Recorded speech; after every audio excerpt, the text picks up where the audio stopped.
Okay, hello. So today we are doing Duality by Slipknot. This will be my first Slipknot reaction. I haven't reacted to any Slipknot before. I do know a few Slipknot songs, but I don't think I've ever heard this one. And so I figured I wanted to listen to it, and I guess might as well put it on the channel. So anyway, we're gonna get into this and see what it's all about, and then talk about it after. Okay, and hopefully this doesn't get copyrighted because I've never reacted to Slipknot, so I don't know what happens. Okay. I push my fingers into my eyes. It's the only thing that slowly stops the ache. But it's made of all the things I have to take. Jesus who never ends, it works its way inside. If the pain goes on,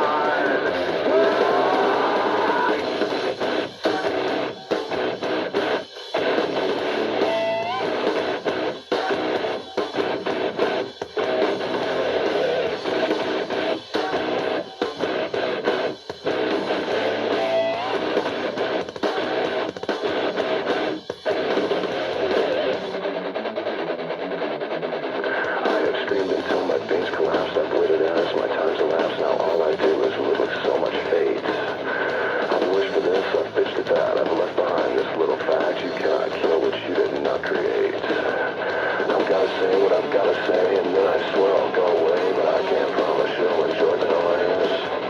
I guess I'll save the best for last. My future seems like one big past. You left with me cause you left me no choice. I push my fingers into my eyes. It's the only thing that slowly stops the ache. If the pain goes on, I'm not gonna make it.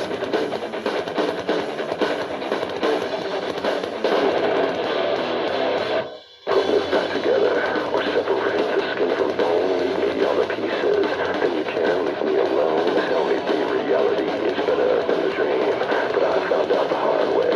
Nothing is what it seems. I push my fingers into my eyes. It's the only thing that slowly stops the ache.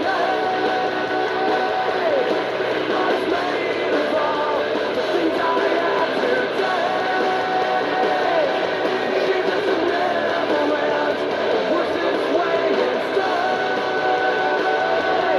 If the pain goes on, I'm not gonna make it.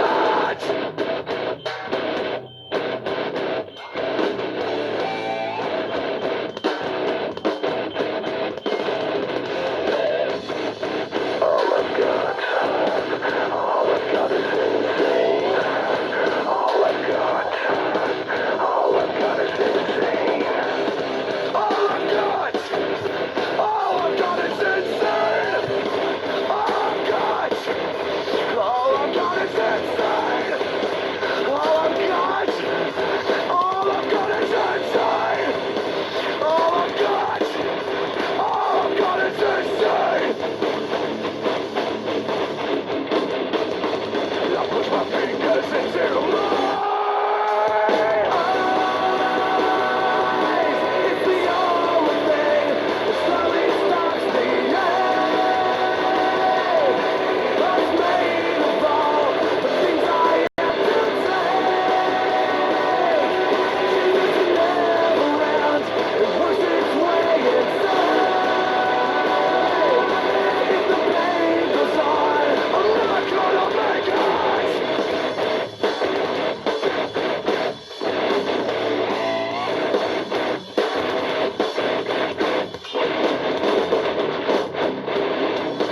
All I've got is insane. All I've got is insane. All I've got is insane.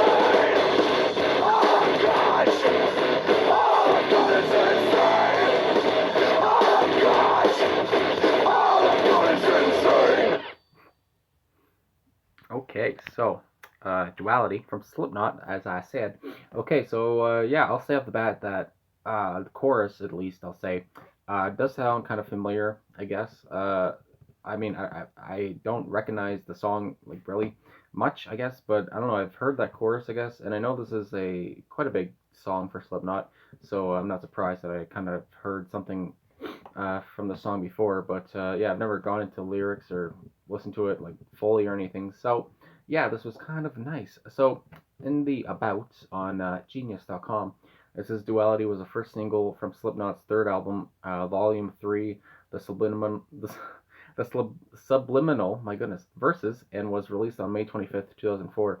So, pretty much 16 years ago as I record this. It was produced by Rick Rubin, quite the producer Rick Rubin is. It peaked at number 5 on the US rock chart and reached number 15 in the UK, where it remains their highest charting song. Okay. In 2019, Billboard named it the band's best song. Oh, okay, so yeah, it's a highly touted song. The music video was shot at a fan's house, resulting in Roadrunner Records paying the fan's family $50,000 for damages incurred in the shoot. Yeah, I'll have to go back and watch the music video on my own time because if I watch the music video on here, the video will be taken down. According to Corey Taylor, Duality is about standing at the crossroads of your life, looking down both paths and going. Now what am I going to do? Did you ever get that headache that is just not going to go away, and you end up sticking your thumb in the middle and middle finger so far into your eyes just to stop the pain? It usually has to do with making a choice.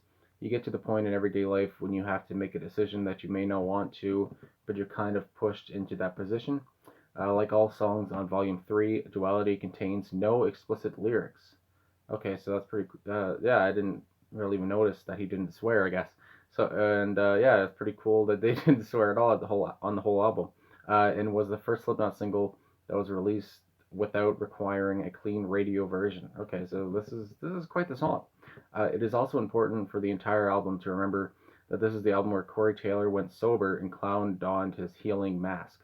Okay, so this whole album and song, they were pretty big in the career of Slipknot, and yeah, I mean, just looking at the other tracks here, I do not recognize any of them. But yeah, that's why I'm reacting to a Slipknot song right now because I want to know more. You know. So looking at the credits, written by Corey Taylor, bass guitar Paul Gray, rest in peace. Rhythm guitar Jim Root, lead guitar Mick Thompson, and vocals Corey Taylor. So yeah, I mean, quite the song here. Lyrics by Corey Taylor again. So yeah, I guess I'll get into some annotations now. See what like they were saying in the verses, what the people interpret it as, and hopefully these people are right because sometimes some annotations are not correct. So with the chorus at the start, I push my fingers into my eyes. So right off the bat, we're getting right into it.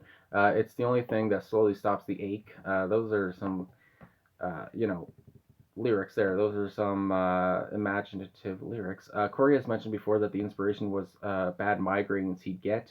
The common reaction for people with migraines, sinus pressure, and even brain freezes is to lightly push into their eyes with their thumbs and fingers. I never knew this. Still, if those migraines were a physical reaction to an emotional and overwhelming situation, pushing his fingers into his own eyes is a way of trying to control just the expression of said emotion, not its actual case. Also, one could think that pushing your fingers into your eyes is bad for them. Yeah, that's kind of what I'm thinking. But it makes the headache go away. Therefore, what Corey could be implying is that what he's doing is something that's bad for him and he knows it, but it makes him feel better, so he does it anyway. Okay, so yeah, I mean, you can interpret that. I mean, people do stuff that are bad for them, but they like it, whatever. I mean, a lot of stuff there you can do that's bad for you. Going on from the first chorus here, but it made all of the things I have to take. Jesus, it never ends. It works its way inside if the pain goes on. Even though it's an enormous amount of pain, he understands why it is there. This has to do with Corey's quote on the song bio about having to make a choice. You get to the point of it in everyday life when you have to make a decision that you may not want to do, but you're kind of pushed into that position. So, like I already said before, I then getting into the first verse. I have screamed till my veins collapsed. There are at least two possible ways to interpret this line. Despite persistently screaming, Corey has found that nobody's willing to listen. That's pretty profound. As such, he has given up. In the sense, his veins collapsing is a metaphor for running out of emotional energy. Another interpretation could be a literal description of his psychological response to the way that he sings. It goes on. I've wished for this. I've bitched at that. He wishes for substances, craving them, but once he finally takes them, he bitches about them. He needs these substances. I can't talk, but doesn't want to take them. He wishes for them because they take away the pain. Once he has them, there is a constant fear of losing them, or if not enough. He bitches about them because they are both his savior and his bane. They both raise him up and drag him down to his knees. Oh my goodness. So we go back up. My goodness. I've left behind this little fact: you cannot kill what you did not create. And that's pretty profound. Again, there are a couple of potential interpretations of this line. Number one, he has tried really hard but found it impossible to solve the problems that others have created. Number two, he cannot be destroyed by his rival as they had no part in his making. This interpretation can work metaphorically and theologically. Okay, and then we move on. There's a fun fact, but it's about the music video, and I didn't watch the music video, so I mean, I don't really see a point in reading it. My future seems like one big pass is the next annotation. He's not strong enough to end his addiction and is bound to make the same mistakes over and over again. With all the negative repetition in his life, he thinks that he is going to repeat his bad decisions. He cannot see any other way around it. Oh my goodness. And then again, the chorus comes back in, push my fingers into my eyes, and that's really, I mean, just those lyrics. I mean, a lot of people, that's relatable. Going on to the second verse, put me back together or separate the skin from bone. Corey wants whatever is causing him pain to either heal him or destroy him entirely, instead of remaining in the duality between the two extremes. And then the chorus again. Then we have the bridge. All I've got is insane. After all the pain he's been through, the only thing that left to identify him is his self-perceived insanity. Okay, so the only thing left is in him is his self-perceived insanity. And then the chorus again, and then now we go down, and then the outro again is all I've got is insane. So yeah, so pretty much for this being called Slipknot's like best album, ranked as the best album by some publications, that's pretty big, pretty strong words, because I know Slipknot has quite the discography, and like I said, I've listened to a few songs like, big hits, I guess, like Psychosocial and Sick, and other things, but I can't remember off the top of my head. But yeah, I like the song. I really like how Corey's voice, he can go from like a feral animal, and then all of a sudden he'll quiet back down, and then all of a sudden he'll scream again. Mostly when he would scream the line of I push my fingers into my eyes, and then how he would scream eyes. So I really like that, and yeah, I've just always liked Corey Taylor's singing from the songs I've heard, and I always loved the like hectic kind of instruments in it. Like it just sounds so nuts, but it's just so good. I don't know. It's just I really like the music that Slipknot has done, and I don't know why I haven't really checked out Slipknot before all of this, but yeah, I don't know. It just wasn't a band that I got into until recently. So now I wanted to listen to a new song a song I haven't heard, and put it on the channel because that's what I kind of do. So anyway, I guess that's it. Thanks for watching. Thanks for liking and subscribing and commenting and all that kind of thing. I really appreciate it. And if you want to comment any requests down below, you can. And I'll see you guys again soon. So yeah, thanks again for watching and all that stuff. And yeah, stay safe and all that kind of thing. Okay.